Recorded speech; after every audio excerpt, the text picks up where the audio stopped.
week I talk about art and creativity on this channel. This video is a very special one because I have been a full-time fine artist for almost exactly a year. This year has been pretty successful, so I want to first share with you some things I did right.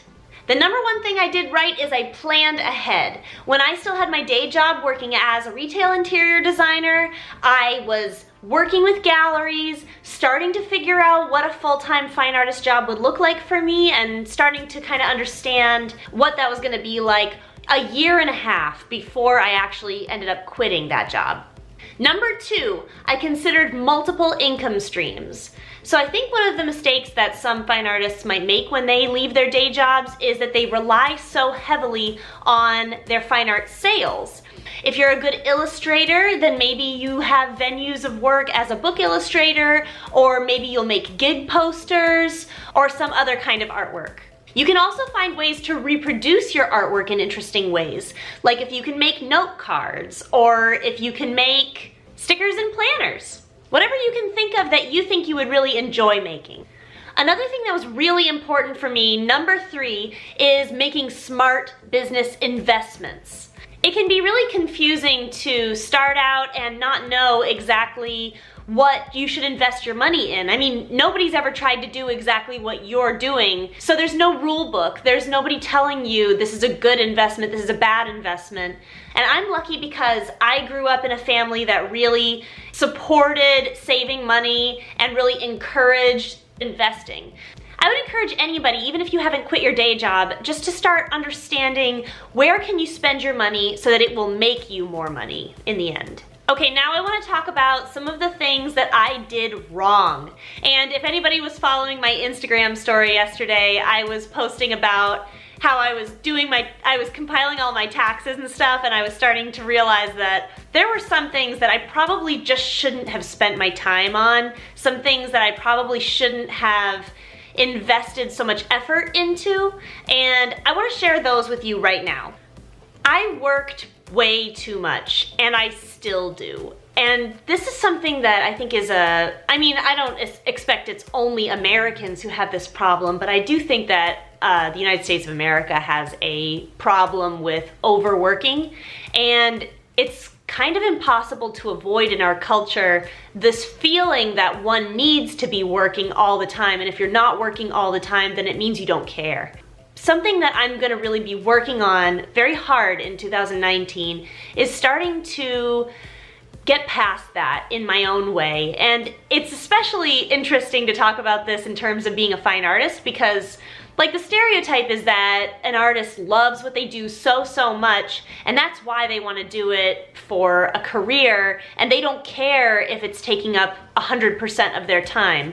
And I just don't think that's a fair expectation for anybody. I mean, you could love accounting. You could just absolutely love going to work, love being an accountant, but what kind of life is it to never have a social life and never, really make time for other things, besides just work? This year, I bit off more than I can chew.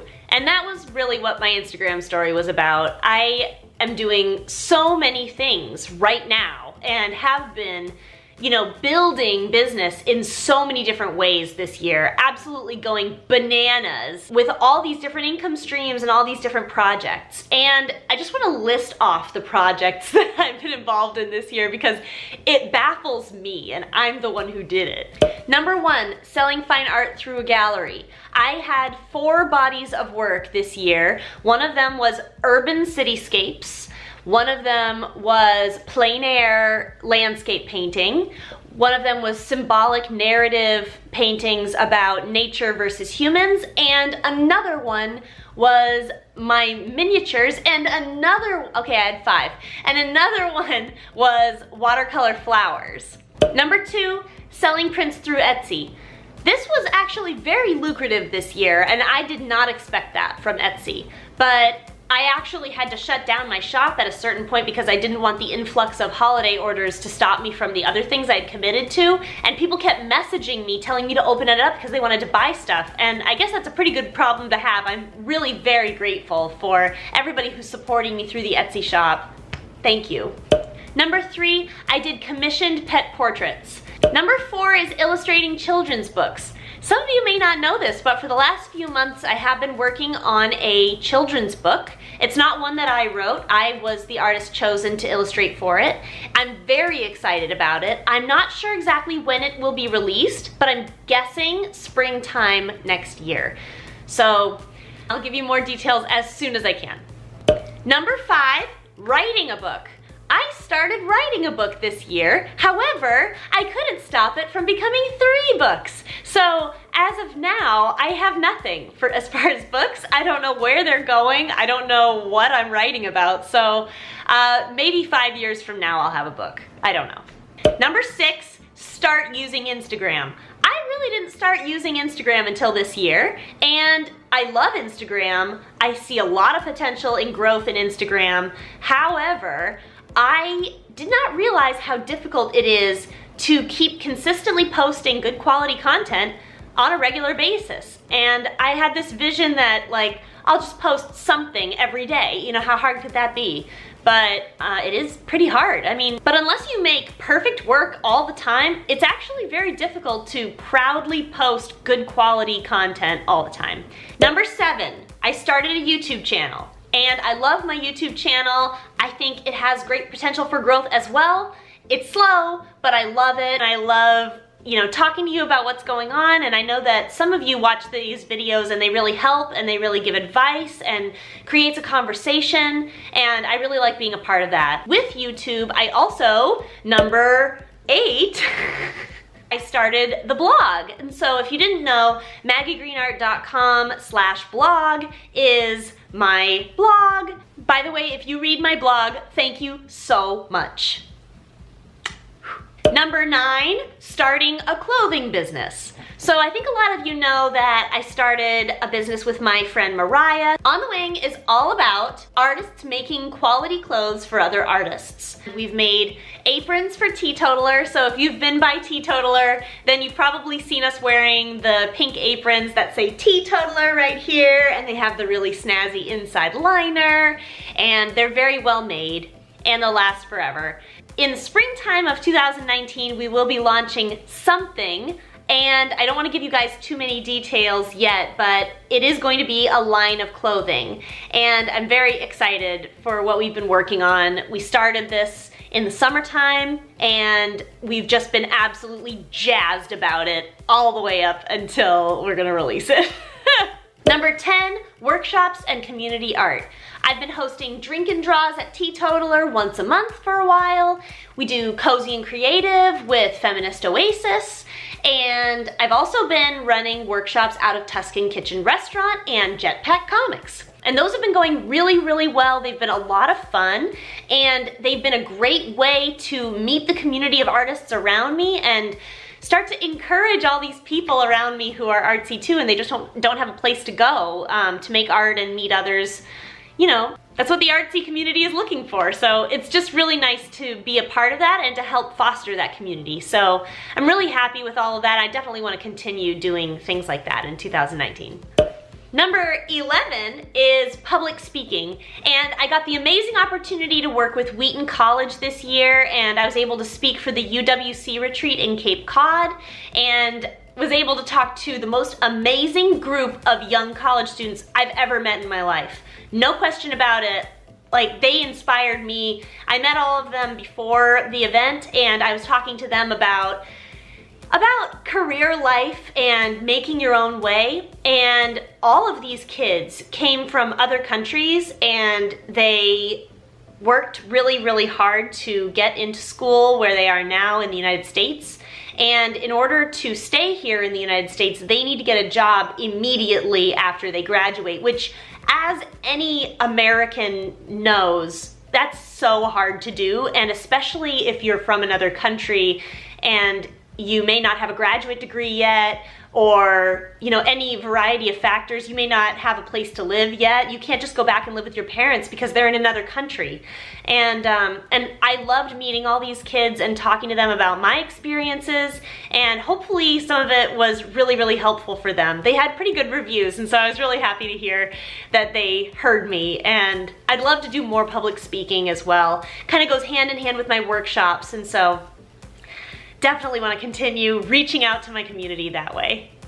And then on top of all the artwork that I've been doing this year, number 12 is I work 2 shifts a week at Teetotaller in the bakery. And I love baking. Anybody who knows me knows that I love baking. And the people at Teetotaller are just my people. So I have really enjoyed spending so much of my time there and meeting everybody who goes to Teetotaller. It's a queer cafe and it's just such an open-minded, wonderful place. I don't see myself leaving anytime real soon. So that was all the stuff that I've done this year, and it's a huge list, and I'm very proud of myself for getting as far as I have in my goals and trying so many new things and meeting so many great new people and really exploring my options as a fine artist. So biting off more than I can chew, I mean, it was kind of a blessing and a curse. It was compounded by the problem that I just work so much, and so I never ever stop. There were times that I regretted scheduling a workshop during certain months, or times that I regretted committing to a project in the timeline that I did.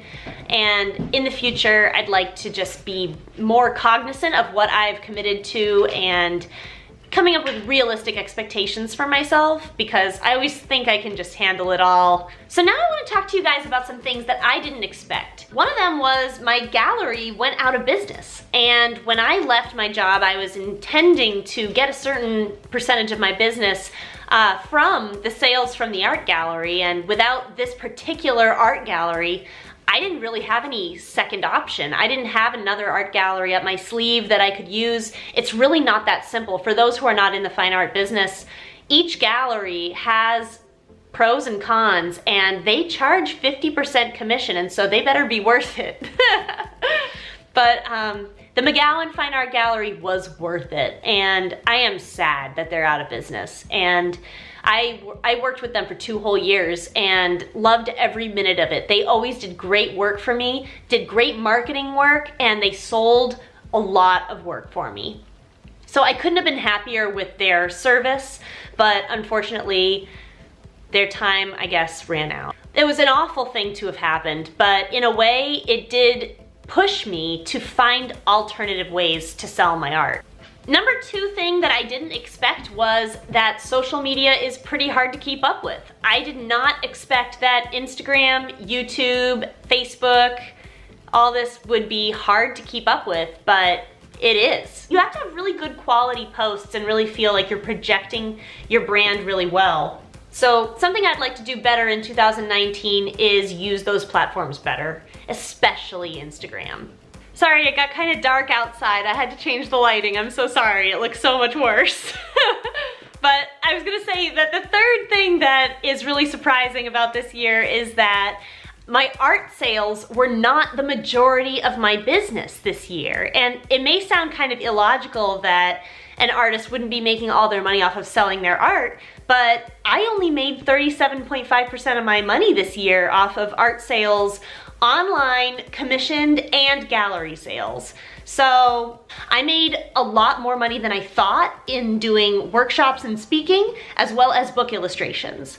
So give it a shot, try something else out, and start to think about what you could do that maybe combines a few different talents of yours or some expertise that you have from previous jobs that you've done, and see how you can best serve the market.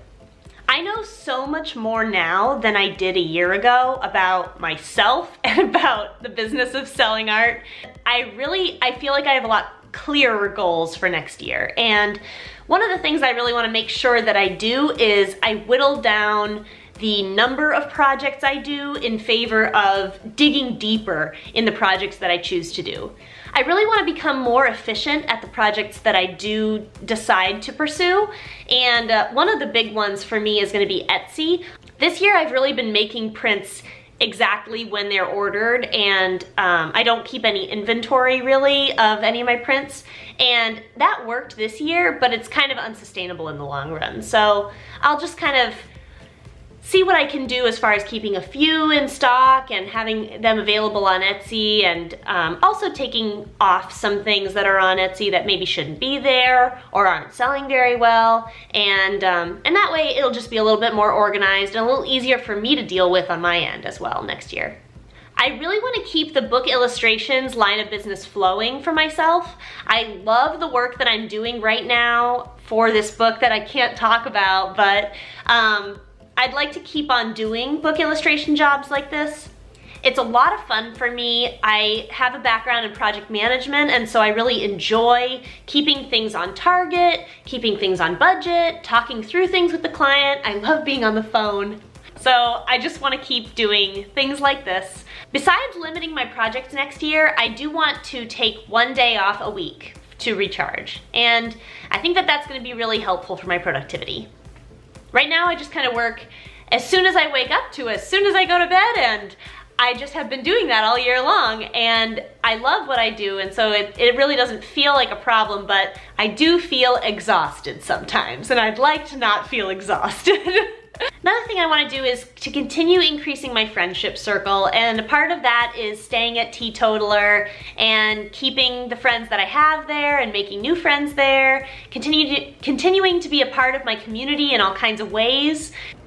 A new thing I'm gonna do next year is start focusing on improving my skills a bit more and making time to learn, experiment, explore, and you know, sometimes an artist has to work on things that aren't exactly money makers in order to add value to the work that they already do. It was really frustrating for me this year to finish Feast of Kings and want to make more work like that, but feeling incapable of doing so. And so I really think I need to work on my skills in the areas that I'm weak so that I can overcome them and create the body of work that I really want to create. I want to make artwork consistently fun for me and consistently exciting for you guys. So what have you struggled with this year, 2018? And what are you gonna do in 2019 to make it better? Let me know in the comments. And thank you so much for watching. Have a creative day. Bye!